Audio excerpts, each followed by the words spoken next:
Good morning students. मैं doctor वीर प्रकाश, associate professor, सम्राट पृथ्वीराज चौहान, राजकीय महाविद्यालय अजमेर। आज हमारे अध्ययन का जो टॉपिक है वो है अनुबंध में कौन कौन सी विशेषताएं पाई जाती है, या हम ये कह सकते हैं वैध अनुबंध के आवश्यक लक्षण कौन कौन से हैं। इससे पहले वीडियो में हमने ये देखा था कि अनुबंध या कॉन्ट्रैक्ट क्या है, उसकी क्या डेफिनेशंस हैं। उसमें जस्टिस सामंट, फ्रेडरिक पॉलक और भारतीय अनुबंध अधिनियम की धारा 2H में जो परिभाषा दी गई है उसके बारे में हमने अध्ययन किया था और ये पाया कि अनुबंध एक ऐसा ठहराव है जो राजनियम द्वारा प्रवर्तनीय होता है। इसके आधार पर अनुबंध के मोटे तौर पर दो फैक्टर्स जो है हमें देखने को मिले। एक तो अनुबंध एक ठहराव है, एग्रीमेंट है, और दूसरा ये राजनियम के द्वारा प्रवर्तनीय होता है, कानून के द्वारा एनफोर्सेबल होता है, by law it is enforceable. और भी विशेषताएं अनुबंध में पाई जाती है, तभी वो अनुबंध वैध अनुबंध कहलाएगा। वो कौन कौन सी विशेषताएं हैं आज हम देखते हैं। सबसे पहली विशेषता है अनुबंध में दो पक्षकार, दो या दो से ज़्यादा पक्षकार होने चाहिए। जाहिर सी बात है कि कोई भी व्यक्ति अपने आप से अनुबंध नहीं कर सकता। अनुबंध करने के लिए कम से कम दो व्यक्तियों का होना जरूरी है, तभी अनुबंध बनने की संभावना पैदा होती है। इसलिए हम ये कह सकते हैं कि अनुबंध में दो से ज़्यादा पक्षकार होने चाहिए। दूसरी बात, अनुबंध में ठहराव होना चाहिए, एग्रीमेंट होना चाहिए। एग्रीमेंट क्या है इसके बारे में विस्तार से हम आगे एक चैप्टर आएगा उसमें पढ़ेंगे, लेकिन यहाँ मोटे तौर पर हम कह सकते हैं कि एग्रीमेंट का मतलब है कि जब दो व्यक्ति किसी एक बात पर एक राय रखते हैं, एक राय से सहमत होते हैं, तो हम ये कह सकते हैं कि उनके बीच ठहराव वाली पोजीशन है, एग्रीमेंट वाली स्थिति है। तो ठहराव में दो चीज़ें होती हैं, एक व्यक्ति कोई प्रस्ताव करता है और दूसरा व्यक्ति उसे वैसे का वैसे स्वीकार कर लेता है, तो हम ये कहते हैं कि उनके बीच ठहराव या एग्रीमेंट हो गया है। तो अनुबंध के लिए ठहराव का होना भी बहुत ज़रूरी है। यदि दोनों व्यक्तियों के विचार नहीं मिलते हैं तो उनके बीच किसी भी प्रकार का अनुबंध या ठहराव होने की संभावना नहीं बनेगी। नंबर 3 जो विशेषता है वो है वैधानिक संबंध स्थापित करने की इच्छा का होना। दो व्यक्ति जो अनुबंध करने जा रहे हैं उनमें लीगली बाउंड होने की इच्छा मौजूद होनी चाहिए। वैधानिक संबंध स्थापित करने की इच्छा होनी चाहिए कि अगर दोनों व्यक्ति एक दूसरे से सहमत हैं और एक व्यक्ति ये कहता है कि चलो भाई इस ठहराव को हम कोर्ट में लिखा पढ़ी करवा लेते हैं और इसको रजिस्टर करवा लेते हैं, और सामने वाला व्यक्ति कहता है कि वो रजिस्टर कराने से मना कर देता है या वैधानिक संबंध स्थापित नहीं करना चाहता, अपने बात से बाउंड नहीं होना चाहता, तो हम ये कह सकते हैं उसमें वैधानिक संबंध स्थापित करने की इच्छा नहीं है। तो वैधानिक संबंध स्थापित करने की इच्छा होना वैध अनुबंध के लिए बहुत ही आवश्यक है। चौथी विशेषता है पक्षकारों में अनुबंध करने की क्षमता का होना। अनुबंध बनने के लिए दोनों पक्षकारों में अनुबंध करने की क्षमता या योग्यता होनी चाहिए।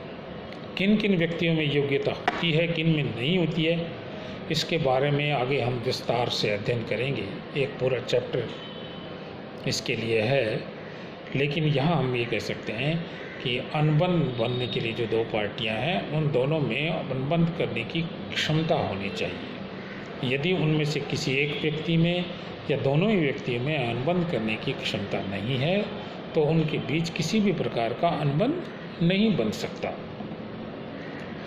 सहमति होनी चाहिए, दोनों में सहमति होनी चाहिए, एक बात पर दोनों सहमत होने चाहिए। सहमति कैसी होनी चाहिए? अगला पॉइंट, स्वतंत्र सहमति होनी चाहिए। दोनों व्यक्ति अनुबंध करने के लिए अपने आप मन से तैयार होने चाहिए।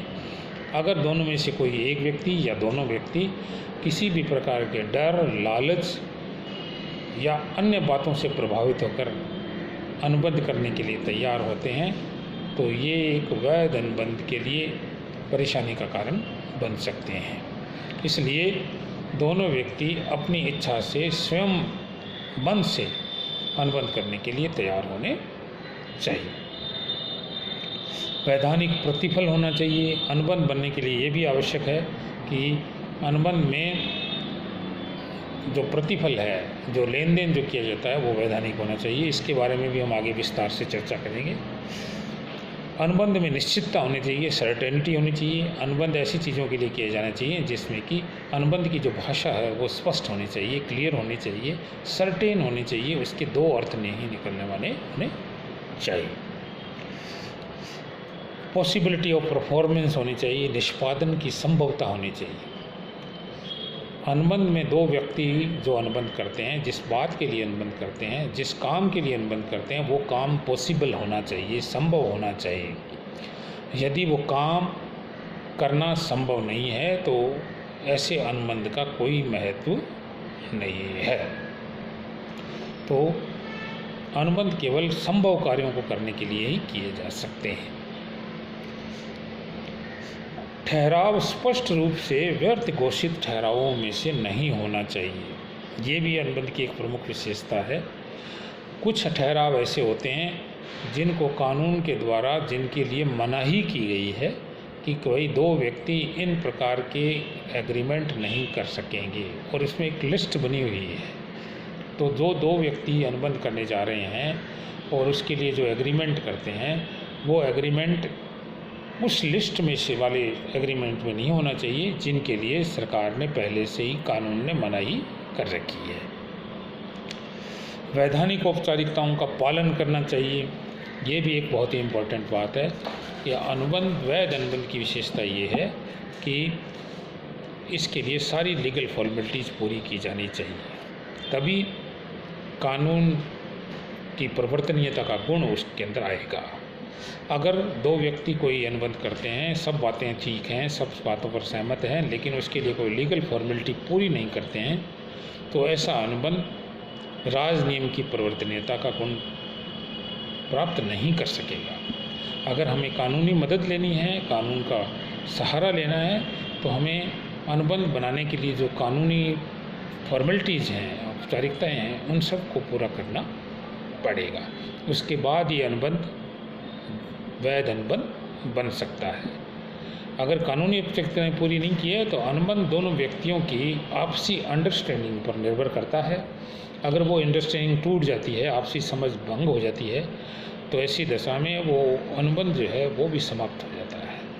तो ये आज की टॉपिक में हमने देखा कि वैध अनुबंध जो है उसमें कौन कौन सी विशेषताएँ पाई जाती हैं। इससे आगे का कार्य हम अगले वीडियो में करेंगे। आज के लिए बस इतना ही। धन्यवाद। जय हिंद।